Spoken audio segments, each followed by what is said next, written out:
One of the first ideas that really caught my personal attention in this teaching of science of mind as I began to study it and fall in love with it was the idea of love and law.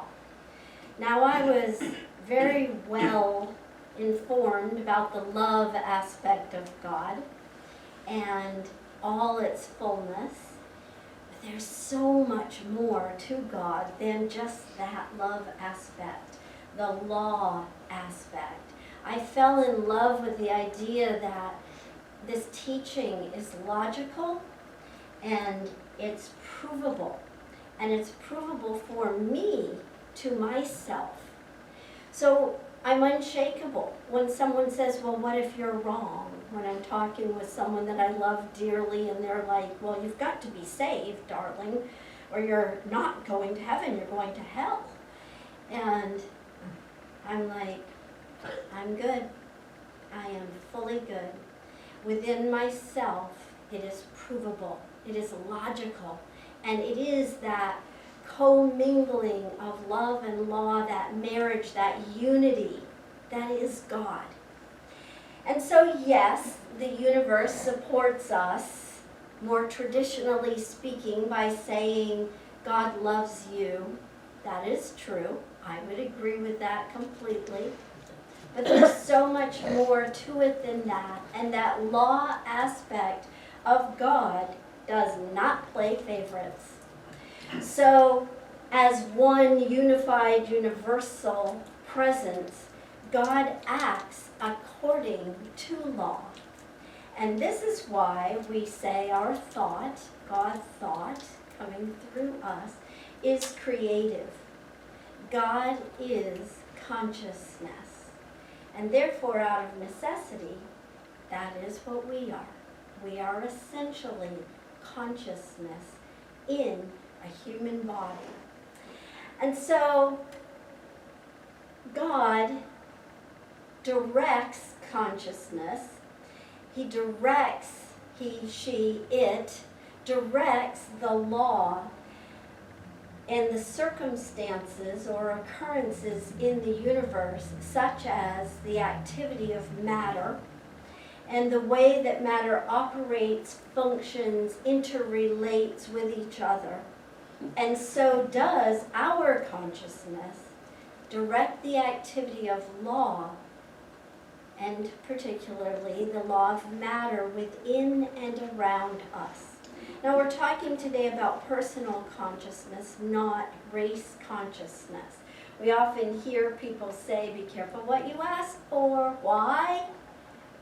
Get it. You will get it. Yes, you will get it. So what you put out there comes back to us. When we returned home from our travels, we had several days of cleanup. I don't know what several translates as, but we took our time, more like a week, from the hurricanes, the 2 hurricanes that we had missed, but they had an effect, nevertheless, on our home. Not anything terrible, but just a whole lot of work to do. And so we missed those while we were gone, and came back and took care of it. And one of the tasks that David undertook was working in the garden. Well, it's kind of ironic we'd be talking about the garden, because I didn't even plant a garden this year, knowing that we wouldn't be home to harvest it anyway. And yet, when we got home, the garden was completely full of weeds, grass, vines, branches from our neighbor's house during the hurricane. So I had quite a mess to clean up. Now remember, I said I didn't plant the garden.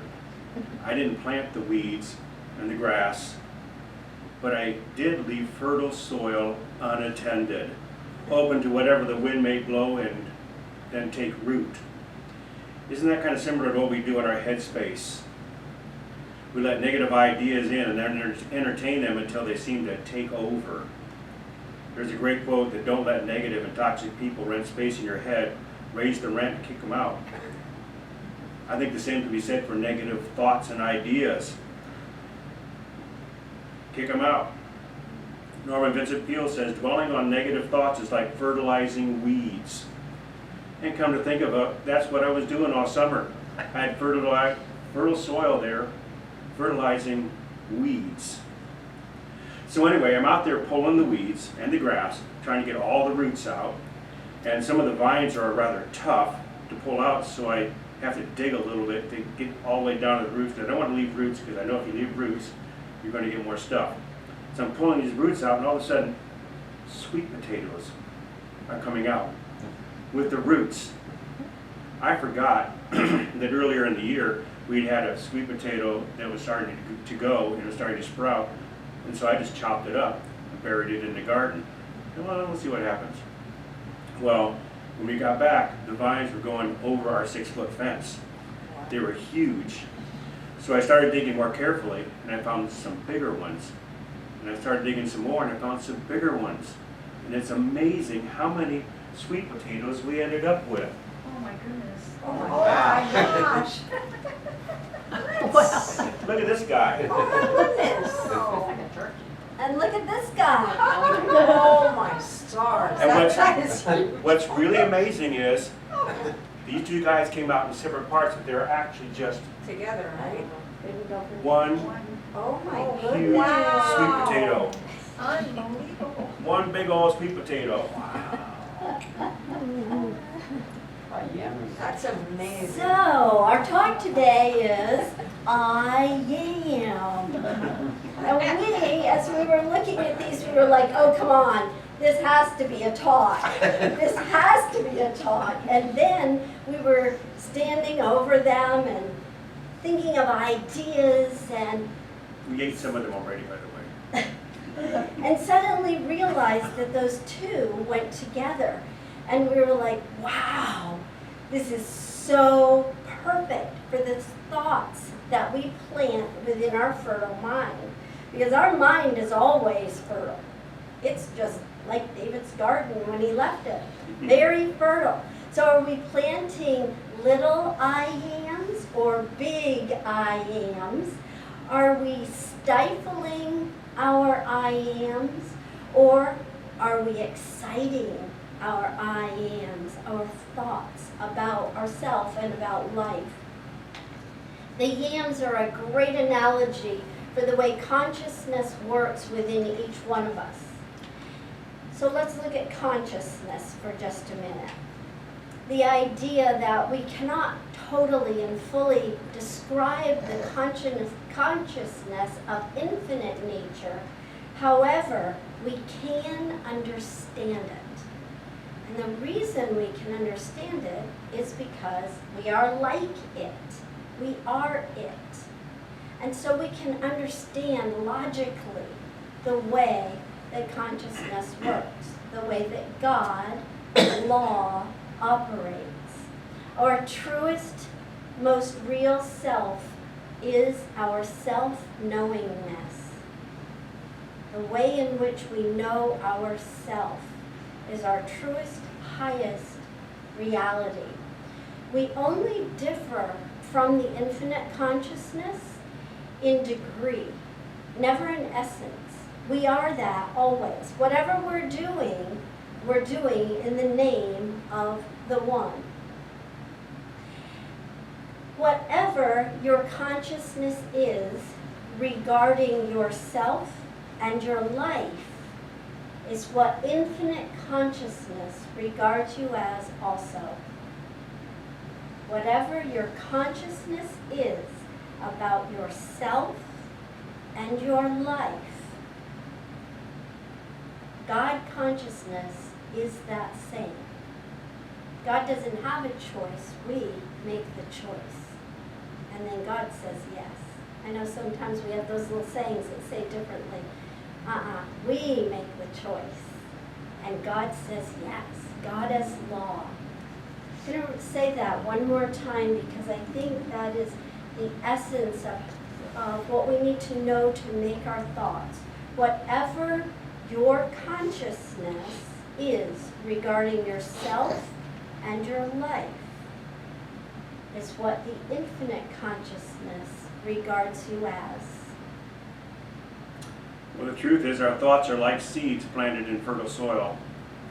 So very important that you be careful how you think, because those seeds will come to fruition. Be careful that you're not planting seeds of discontent. Here's a great story that I found. The names and circumstances have been changed to protect the innocent, but Mr. Wilson was the CEO of a large corporation, and his business was so busy that he was able to leave every Tuesday morning to play golf. And he went to play golf on Tuesday morning, and it began to drizzle a little bit and began to rain a little hard. And he thought, well, if I'm lucky, I'll get done with my golf game before I get totally wet. Well, that didn't come to pass. And he decided, well, I really should stop in the clubhouse and take a shower before I go home. And because I have a meeting before I go back to work, I have an important meeting, I want to look good. So he went in and took a shower. By the time he got out of the shower, got to his car, he was like 5 minutes late already. He said, I'm going to have to zip through traffic and get back to the office. He's driving, all of a sudden he hits bad traffic. By the time he got back to the office, he was 15 minutes late for his meeting.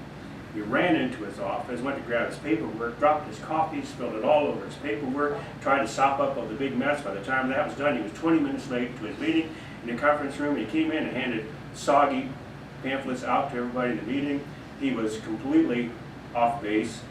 He lost his sense of concentration. He was rushed. It was a total disaster.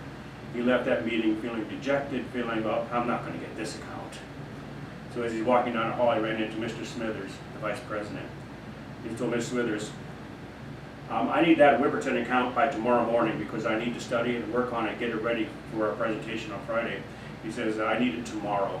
And I made a disaster this meeting, and so I have to have that paperwork tomorrow. Well, Mr. Smithers said, well, I can't do it tomorrow, it's due on Friday. He says, I need it tomorrow. He said, I just made you a vice president, I gave you a promotion, I gave you a corner office, and you need to do something to earn your pay here. So I need that report by the morning. Well, Mr. Smithers walked away dejected. I have other things to do. What do you think I have to do his job while he's up playing golf? And so he went to his office all dejected, and he saw Miss Merriweather, the executive secretary. He told Miss Merriweather, you need to pull out the Whippleton account and type it up because I need to present it tomorrow morning. And he went in his office and closed the door. Well, Miss Merriweather says, well, to herself, I have to do the monthly newsletter, I have to do the stockholders report, I have to answer all these calls, and he's out there talking in the hallway with the boss, not having any kind of consideration of what I have to do all day. I don't have time to do that stupid report. So she called up Mrs. Jones, the secretarial assistant.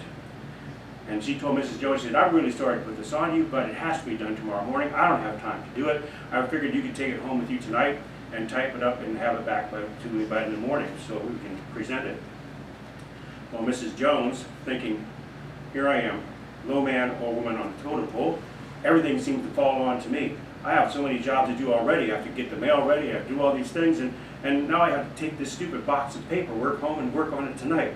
So she picks up the box of paperwork and heads out for home, and she has to catch the bus, and she's riding on the bus with that box on her lap, and then she has to get off the bus and get on the train, to go over the train, to go home, and she had to carry this box, of course dodging through the rain all the way, trying to keep it dry all the way. She walks into the house, sopping wet, she drops the box on the kitchen table, and little Johnny comes in. And little Johnny says, Mom, there's an important event at school tomorrow, I need 24 cupcakes. Well, Mom says, I have to make dinner, I have to do the dishes, I have to do the laundry, and I have to type up all this paperwork. Why do you wait till the last minute? All you do around here is watch TV and play video games. You do nothing around here. Go to your room without your supper. So little Johnny's stomping down the hall. I got plenty of things to do. I have to feed the dog, I have to make my bed, I have to pick up my clothes. Nobody respects me, nobody understands what I have to do. And he slams the door and kicks the dog. And the dog scurried under the bed.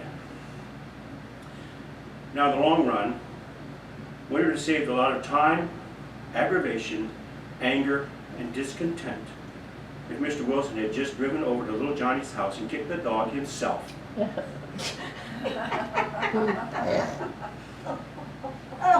Well, that's one solution, isn't it? Okay, I can think of another one. What stood out to me when David first shared that story with me was the idea that anyone, I actually counted them, there are 6 all the way down to the dog, 6 people in that scenario who could have made a difference.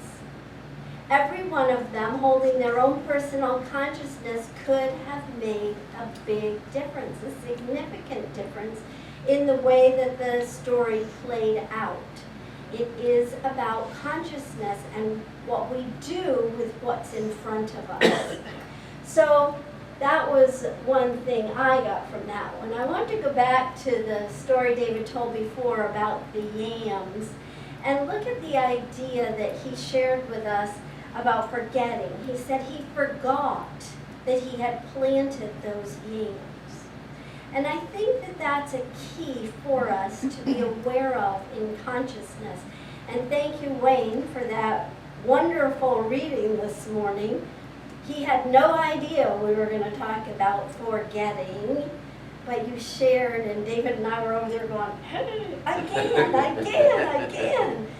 It is perfect the way life falls into place when the consciousness is just there and does its work, but allows it to happen. So let's look at the idea of forgetting that you planted certain seeds of thought or yams, whatever it might be.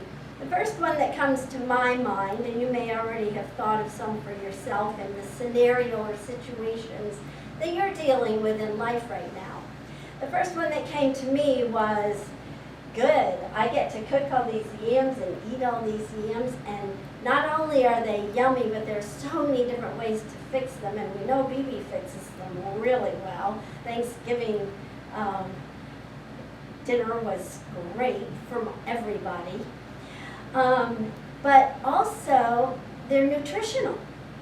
So all this good energy was growing right underneath all those vines and weeds that he was pulling out. So that to me says it's ever available. It's always there. Another idea that I took from that was positive forgetting. I would say that probably most of us have those times where something happens and we say something like, oh, I always wanted to come here.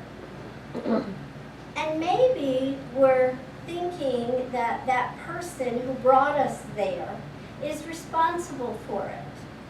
But that isn't the reality. The reality may be in physical form, that is the way, but who attracted it? Who was it that always wanted to come here? Me. I'm the thinker who thinks that thought. And then the people that I needed to show up to make that a reality, or the tickets, or the money, or whatever it is, shows up. So those are both good ways. You can also look at things like, look how well I attracted a relationship. It can be with our children, with our relatives, with our spouse, with a partner. It can be with anyone, with our friends. How well are we attracting? Someone recently said to me, well, you know, we all have those friends that, you know, and I was like, actually I can't think of any. I can't think of any friends, anyone that I hang out with, that I'd be like, well, I just tolerate them. No. Why? Life is too short. Attract and enjoy and think, place into consciousness that which we desire. So another idea of this forgetting, I'm going to call negative forgetting, but then I'm going to change the words a little bit. And I'm going to say that it's an inaccurate perception of an old idea. We take on ideas based on the things that happen to us or with us or for us or as us in life, take on that idea, and I'm sure I'm not alone in the understanding that I sometimes take on an inaccurate perception of what has occurred. And it creates within me, that thought creates within me, and it lays low like those yams David was talking about. And so when that happens, we don't really like what's going on in life. We don't want what's going on in life. And so it's an opportunity to look for us at what I ams we're planting in our own thoughts. By our own feelings, we're creating. And then we can plant a different seed. If you don't want yams, you can plant something else. In Science of Mind, we have this great spiritual practice called spiritual mind treatment. And spiritual mind treatment is basically about planting seeds in consciousness and holding thoughts that we wish to experience. And we fertilize those seeds of thought with faith and belief. Part of the important points of treatment is releasing. We release it, whatever our thoughts and our desires are, into universal law. And that idea of releasing is like letting go. And in some sense, it's kind of like forgetting, because we've released it into the law, so we don't have to do our part anymore. We just let it go. We letting it go to grow into manifestation. We don't dig it up. We let it go and let nature do its thing. Let the divine process work. And then we enjoy the fruits of the creative process. We watch our thoughts blossom in everyday experiences around us. We are constantly planting seeds. Every thought is a prayer, so every thought is a seed planted in the universal medium, fertilized with faith and belief. And then we let it be, we let it grow, and we let it manifest. Yes, so in Science of Mind, we often hear the words, expand your consciousness. And when I was first hearing those words, I was taking it as a, well, I didn't say anything, but internally I was taking it like someone was telling me my consciousness wasn't good enough. That isn't what it means at all. As God is all consciousness, we are all consciousness too. And God being all consciousness there's nothing for God to expand. It already is. However, for us, in our human experience, we experience different levels of consciousness. We function in different degrees of consciousness. And we already are God consciousness, that is true, yet we're often acting on the human level or speaking on the human level instead of the pure consciousness level. So what expanding our consciousness means is becoming more and more God-like, becoming more and more God-conscious, God consciousness, becoming more like God. So a few questions that we can ask ourselves. What do I personally look like in process of this inner transformation? What might I see changing? I personally can remember when I used to argue back with people, and it would get louder, and so I'd get louder, and they'd get louder, so I'd get louder. And I had an up-leveling of consciousness. I wasn't a bad person. I just had learned a way of communicating that no longer served me because it was not serving the highest good for me or the world. And so I learned how to become non-resistant to other people's ideas and opinions. I taught myself how to respond differently. And at first it was a little embarrassing because when I'd get in that yelling match, I would go away and I'd think, oh rats, I did not do what I wanted to do. So I'd think, okay, you're going to go back, you're going to apologize, and you're going to say what you wish you had said. So I would do it. I would make myself, and trust me, I did not want to do it. I was raised in a family where my words, this is the way and this is the only way, and it's my way or the highway. And so I had taken on that belief system, not a healthy one. So I went back and I said, I'm sorry that I spoke the way I did to you, and this is what I wish I had said. You know, more times than not, the other person would say the same. So not only did it make a difference for me, it made a difference for the world around me. Not saying that it always would or always did, but it made a shift for me that I learned how I rarely have to go back and say, I'm sorry for something that I said anymore. But it took years of practicing that. And that's just one scenario. Whatever's going on in life, we have the power to change it through the power of our own consciousness. So another question, have you arrived at a place in your life where you are able to see beyond the condition, see beyond the appearances, to the unseen, so that you arrive at the spiritual cause of things? In all things, we want to follow our intuition, follow our instinctive senses.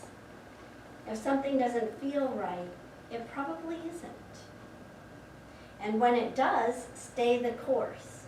Ernest Holmes wrote, the reason people are poor, miserable, sick, and unhappy is because their consciousness is choked with the weeds of wrong concepts. Not because they're bad people, and certainly not because God did it to them, because they were wrong or did something wrong or not good, or didn't believe the way someone else believed. Certainly not that. Wrong concepts of an idea. Right concepts lead us to beauty, joy, peace, abundant good, and love. Love leads the way, and law makes it possible. So if you're like me, you might have been a little curious when you saw these yams as to if they have any spiritual meaning, and they do. They have deep roots. I looked it up. This isn't from me. They have deep roots, making them a powerful symbol of grounding and stability. They remind us that we are deeply rooted, and that no matter where we are and where we come from, we can imagine new realities for ourselves whenever we decide to replant ourselves, replant the I Yams within our mind. Happy I Yamming this week, and enjoy the sweetness of life.